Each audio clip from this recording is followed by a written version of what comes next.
नमस्कार दोस्तों। आज सुनिए रविवार व्रत कथा। पौराणिक कथा के अनुसार प्राचीन काल में एक बुढ़िया रहती थी। वह नियमित रूप से रविवार का व्रत किया करती थी। रविवार के दिन सूर्य उदय से पहले उठकर बुढ़िया स्नान आदि से निर्वृत्त होकर आंगन को गोबर से लीपकर साफ करती और उसके बाद सूर्य भगवान की पूजा करती और कथा सुनकर सूर्य भगवान को भोग लगाती और दिन में एक समय भोजन किया करती। इस तरह रविवार का व्रत किया करती। सूर्य भगवान की कृपा से किसी भी प्रकार की कोई चिंता नहीं थी, ना ही कोई दुख था। उसका घर धन धान्य से भरा हुआ था। ये सब कुछ देखकर उसकी पड़ोसन उससे जल्दी रोजाना पड़ोसन के आंगन में गाय का गोबर और उससे अपना घर लीप कर लिया करती थी। उसकी पड़ोसन से बहुत जल्दी रोजाना पड़ोसन के आंगन में गाय का गोबर और उससे अपना घर लीप लिया करती थी। पड़ोसन ने अपनी गाय को अपने अंदर बांध दिया, जिसकी वजह से उसकी पड़ोसन गोबर ले जाकर अपना आंगन ना लीप पाए। बुढ़िया अपना आंगन लीप नहीं पाई। आंगन लीप ना पाने के कारण उस बुढ़िया ने उस दिन सूर्य भगवान को भी भोग नहीं लगाया और संयम भोजन भी नहीं किया। सूर्यास्त होने पर बुढ़िया भूखी प्यासी सो गई। रात में सूर्य भगवान ने उसे सपने में दर्शन दिए और व्रत ना करना और उन्हें भोग ना लगाने का कारण पूछा। बुढ़िया ने बहुत ही करुण स्वर में पड़ोसन के द्वारा घर के अंदर गाय बांध और गोबर ना मिल पाने की बात बता दी।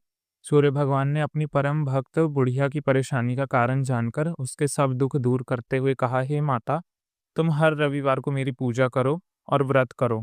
मैं तुमसे बहुत प्रसन्न हूँ। मैं तुम्हें एक ऐसी गाय दूंगा जो तुम्हारे घर आंगन को धन धान्य से भर देगी। तुम्हारी सभी मनोकामना पूरी हो जाएगी। सपने में उस बुढ़िया को ऐसा वरदान देकर सूर्य भगवान अंतर ध्यान हो गए। अगले दिन सूर्य उदय से पहले उस बुढ़िया की आंख खुली तो वह अपने घर के आंगन में सुंदर गाय और बछड़े को देखकर हैरान रह गई। गाय को आंगन में बांधकर उसने जल्दी से उसे चारा लाकर गाय को खिलाया। पड़ोसन ने उस बुढ़िया के आंगन में मधुसूदन गाय और बछड़े को देखकर तो वह चकित ही रह गई। तभी गाय ने सोने का गोबर कर दिया। गोबर को देखते ही पड़ोसन की आंख फैल रही थी। उस बुढ़िया को अपने आसपास ना पाकर तुरंत उसने उस सोने का गोबर उठाया और ले जाकर अपने घर में रख दिया और अपनी गाय का गोबर ले जाकर उसने सोने के गोबर की जगह रख दिया। पड़ोसन कुछ दिन बाद धनवान हो गई।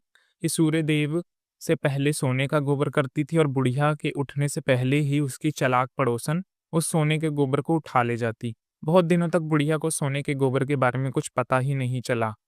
बुढ़िया पहले की तरह हर रविवार को सूर्य भगवान का व्रत किया करती और कथा सुनती। सूर्य भगवान को जब पड़ोसन की ये चाल पता चली तो उन्होंने एक दिन बहुत तेज की आंधी चलाई। आंधी का प्रकोप देखकर बुढ़िया ने अपनी गाय को घर के अंदर बांध दिया और उस पर पड़ोसन सोने का गोबर लेकर नहीं जा पाई। उधर सुबह उठकर बुढ़िया ने जब सोने का गोबर देखा तो उसे बहुत आश्चर्य हुआ था और उस दिन के बाद वह बुढ़िया गाय को घर के भीतर बांधने लगी। सोने के गोबर से कुछ दिन में वह बुढ़िया बहुत अमीर हो गई। बुढ़िया के अमीर होने पे पड़ोसन उससे बुरी तरह से और अधिक तरह से जलती और उसकी कामयाबी को देखकर राख हो गई। अब की बार उसने अपने पति को नगर के राजा के पास भेज दिया और बुढ़िया के पास सोने का गोबर देने वाली गाय है उसके बारे में बता दिया। राजा ने जब ये बात सुनी तो उसने सैनिकों को भेजकर बुढ़िया की गाय को महल मिलाने का आदेश दिया। अब सैनिक बुढ़िया के घर पहुंचे। उस समय बुढ़िया सूर्य भगवान को भोग लगाकर संयम भोजन ग्रहण करने वाली थी। राजा के सैनिक बुढ़िया के घर में पहुंचे और जबरदस्ती गाय और बछड़े की रस्सी से छुड़ाकर महल की तरफ ले चले। बुढ़िया ने उन्हें बहुत प्रार्थना की, बहुत रोई चिल्लाई, लेकिन राजा के सैनिक नहीं माने। गाय और बछड़े को लेके चले गए। बुढ़िया को बहुत दुख हुआ था। उसने उस दिन भूख के मारे कुछ नहीं खाया और भूखी प्यासी सारी रात भगवान से गाय और बछड़े को लौटाने के लिए प्रार्थना करती रही। उधर राजा सोने का गोबर देने वाली गाय को देखकर बहुत खुश हुआ था। सुबह जल्दी उठकर उसने सोने का गोबर देखा तो उसकी हैरानी का ठिकाना ही नहीं रहा। उधर सूर्य भगवान को भूखी प्यासी बुढ़िया को इस प्रकार प्रार्थना करते देखकर उस पर बहुत दया आई। उसी रात सूर्य भगवान ने राजा को स्वप्न में कहा, राजन, बुढ़िया की गाय और बछड़ा तुरंत लौटा दे, नहीं तो तुम पर विपत्तियों का पहाड़ टूट पड़ेगा। तुम्हारे राज्य में भूकंप आएगा और तुम्हारा महल नष्ट हो जाएगा।